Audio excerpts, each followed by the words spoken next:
Lovecraft Country, episódio 2, temporada 1. Continuamos aqui a análise episódio a episódio dessa série da HBO que vem sendo aí exibida todo domingo à noite, precisamente às 23 horas. O episódio da vez chama-se Witness on the Moon, justamente o nome de uma música poesia, eu diria, usada aqui nessa série, especificamente nesse episódio, né? Mas para continuar a falar de Lovecraft Country, eu preciso agora evocar os spoilers, então só permanece assistindo a esse vídeo quem tiver em dias com a série da HBO. Em 3, 2, 1, spoilers.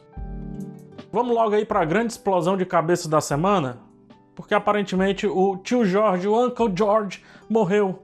Eu digo aparentemente porque no livro ele não morre, ou seja, uma pulga gigante foi deixada atrás aí da nossa orelha, principalmente da orelha de quem lê o livro, e uma perda imensa foi dada aí para quem só está acompanhando a série. Acredite, o tio Jorge é muito legal, se ele tiver morrido, que dó. Que dó! Eu não sei realmente o que vai acontecer, eu não faço a mínima ideia se temos aqui uma transposição da obra original ou uma reinterpretação, e isso é excelente. Não saber para onde as coisas vão de algo que você teoricamente já deveria saber para onde vai é excelente, porque coloca principalmente agora todos os personagens em perigo, e isso é digno de uma série misteriosa, uma série confusa, como deve ser Lovecraft Country. E eu vou repetir isso várias vezes. No terror cósmico, proposta principal do autor H.P. Lovecraft, que não é o autor da série, nem do livro que dá origem à série, mas o autor, o Ruff, se baseia no Lovecraft, né? Enfim,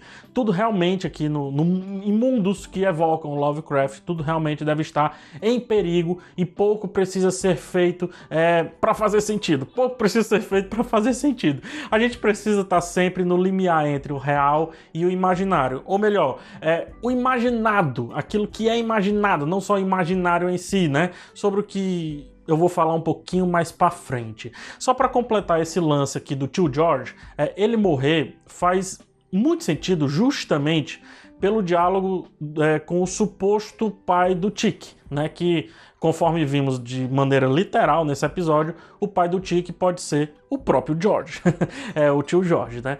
Dessa forma, o Montrose, que até agora é o pai dele, assumiria a posição do George nas andanças do grupo, e aí teríamos um elemento melodramático para atingirmos mais profundidade na relação entre os dois.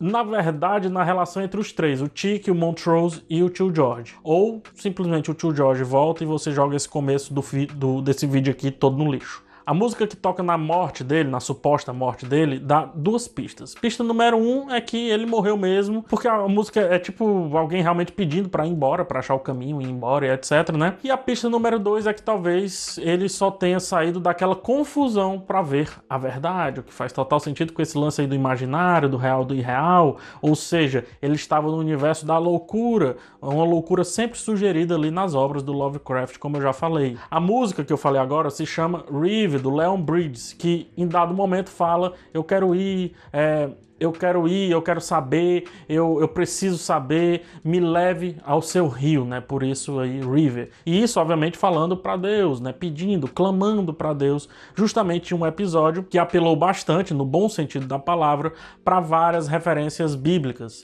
seja através de pinturas barrocas ou sacras, ou em texto mesmo. E por falar em música, o título do episódio, como eu havia adiantado, é o nome de uma música do Gil Scott-Heron. É uma música metade cantada, metade falada, meio Zé Ramalho ali, então ela vem quase como uma poesia, né, como eu também falei. Witness on the Moon canta a pobreza social dos negros frente à riqueza material, supostamente estética e social, dos brancos que, enquanto uns trabalham e suam, quem pisa na lua e carrega as glórias é sempre um homem branco. Nesse caso, sem espaço para negros. E no momento que a letra é entoada, o Tic está sendo usado, né, para que um branco consiga a sua imortalidade. Da mesma forma que ganharam a imortalidade vários brancos da vida real nos grandes feitos aí da humanidade. A metáfora posta é que um negro está sendo preso, amordaçado e açoitado para que mais brancos prosperem. Entretanto, o feitiço se vira contra o feiticeiro, e assim como em algumas áreas da vida social, mais precisamente esporte, e principalmente nos dias atuais, talvez um negro quem tenha aí conquistado essa tal imortalidade ante a ganância de um branco. Vale ressaltar, porém, que trata-se de um negro atlético, dono de beleza padrão, másculo e etc., como são a maioria dos negros, imortalizados e aceitos, inclusive por brancos em alguns casos, como por exemplo o Michael Jordan, o Muhammad Ali, o Will Smith, por que não? E por aí vai. Inclusive o Jackie Robinson, que é o primeiro negro da Major League de Baseball, né? A Liga de Beisebol dos Estados Unidos, que no episódio passado aparece, ou seja, esse lance do negro aceito apenas pelo esporte é sim tratado aqui na série. E esse debate também é feito no filme Corra, do Jordan Peele, que aqui é um dos criadores da série, que lá no Corra os negros mais atléticos tinham seus cérebros retirados, né, e serviam apenas como carcaças. Alegorias sociais colocadas, vamos agora às alegorias com as obras, ou melhor, com a obra do Lovecraft, que sempre vale citar, era racista, misógino e tudo de ruim que você possa imaginar com relação a preconceitos. Porém, era um gênio enquanto escritor. Um ponto alto do episódio é a sensação de não estarmos vendo o que realmente havíamos visto no episódio anterior. Coisa parecida com o que acontece ali com a Letty e com o tio George, pelo menos até o meio aqui desse episódio. Quando eles questionam sobre o que aconteceu na cabana, me vem uma forte sensação dos escritos do Lovecraft, que em vários momentos a gente não sabe sequer se narrador, personagem ou a gente mesmo está realmente presenciando algo real. Uma pena que rapidamente a confusão é desfeita, porém, ainda que desfeita, me fica sempre a sensação de limiar entre real e irreal. O fato dos personagens lidarem com muita tranquilidade, inclusive com o bizarro, me deixa muito mais aflito. Talvez é o que justifica essa sensação constante de não é um pavor, mas esse receio constante, essa angústia. Pronto, essa angústia, é isso. Face a esse sentimento de angústia, é muito importante, ou melhor, são muito importantes as 3 cenas dos 3 protagonistas tendo alucinações que se conectam ali com seus íntimos, especialmente a Letty, que provavelmente ficará traumatizada e sempre lembrará daquela cena da cobra saindo aqui da região peniana do rapaz, na genitália do Tic, né? E ela vai sempre lembrar dessa cena se for ter um caso com o próprio Tic ou talvez até com outro homem. E justamente é o que fazem as criaturas do Lovecraft, o terror cósmico. Elas podem até ser fisicamente vencidas, hora ou outra, mas logo menos elas voltam agora para a mente dos que a enfrentaram para atormentar de uma maneira muito mais íntima, cuja vitória é bem mais difícil, bem complexa e às vezes impossível. Vide, por exemplo, o monstro aí do Stranger Things, que é basicamente uma mistura entre Lovecraft e outro autor sensacional, o Stephen King. Esbarramos também numa cena muito estranha da Cristina parindo um Shoggoth. E olha que tentaram me corrigir no episódio passado, dizendo que aquelas criaturas não eram Shoggoth, mas sim são Shoggoths, confirmado pela galera que fez a série. Mas enfim, 2 coisas me chamam a atenção nessa cena aí da Cristina. Coisa número 1, ninguém parece estar nem aí pro fato de uma criatura hiper bizarra estar sendo retirada de uma vaca. O que me leva a crer que aquilo é a coisa mais comum naquele circo de horrores, né? Enfim, naquela marmotagem ali. E isso se mistura fortemente com a dona dos cachorros que protegia o local onde estava o pai do Atticus. Além do apito ser o mesmo, né, do episódio anterior, segundo o episódio mesmo aponta, os cães dela parecem não se dar bem com negros, né? E como os negros estão sendo mantidos em cativeiro naquele local, ter Shoggoths, criaturas bizarras como aquelas, protegendo o perímetro, é digno dos arredores de Hogwarts e acaba protegendo bem direitinho. E a coisa número 2, a Cristina pode estar querendo tomar o controle de algo. Não sei se vocês perceberam, ela está querendo a liderança, o que pode ser bom porque talvez ela seja muito mais de boa do que o pai dela, ainda que má, ainda que não tão boa assim, né? Quem comete as atrocidades nesse episódio, como por exemplo balear o tio Jorge, é justamente o patriarca, é justamente o pai dela e não ela, né? Inclusive ela olha com desdém ali pro ocorrido, ela não concorda sempre com o pai. Isso é dito nesse episódio.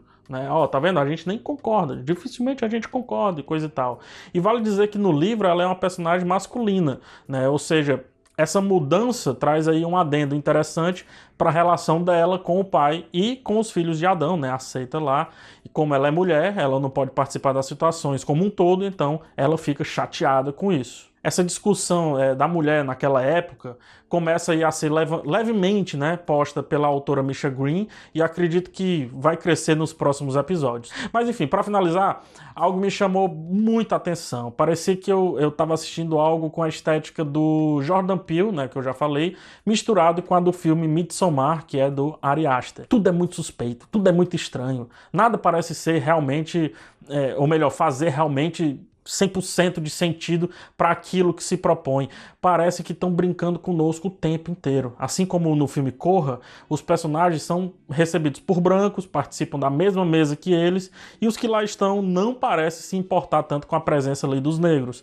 Eles mesmos falam, os negros no caso, que é estranho demais se hospedarem em um local de brancos e tudo aparentar ser de boa, ser tranquilo. Eles não terem sido expulsos, né? Isso também acontece no filme Corra, e no filme Midsommar, tirando o fator racial, também acontece, só que no lance lá de ritos, mulher e tudo mais. Esse clima de Guerra Fria, de aceitação pálida, do branco impondo, inclusive o traje que o negro deve usar, é totalmente Jordan Peele, e ganha muita acidez nas mãos ali da Misha Green, que além da questão racial, traz também a questão racial mais feminina. Se não fosse o final super corrido, eu acho que teríamos aí um episódio chegando muito próximo do primeiro, no caso, o episódio anterior. Só que até agora, nada supera a confusão da cabana e nem aquela perseguição lentíssima dos carros, né? Eu diria que é um episódio para confundir o espectador e deixar mais explosões de cabeça lá para os episódios centrais ou talvez para os episódios finais, sem cansar muito a gente até lá. Aí eu aproveito aqui para deixar uma pergunta para vocês colocarem e responderem aqui nos comentários. Qual a relação desse episódio e da história do Tic especificamente com o seriado Watchmen? Eu quero ver as teorias de vocês e fica a pergunta: estariam os dois seriados no mesmo universo? Meu amigo, tem um negócio rolando aí. Por hora é isso, nos vemos na semana que vem, se tudo correr certo, na segunda-feira à noite, mas se não, na terça-feira à noite, como foi dessa vez aqui. Cuidado com o que você sonha e até o próximo vídeo. Tchau!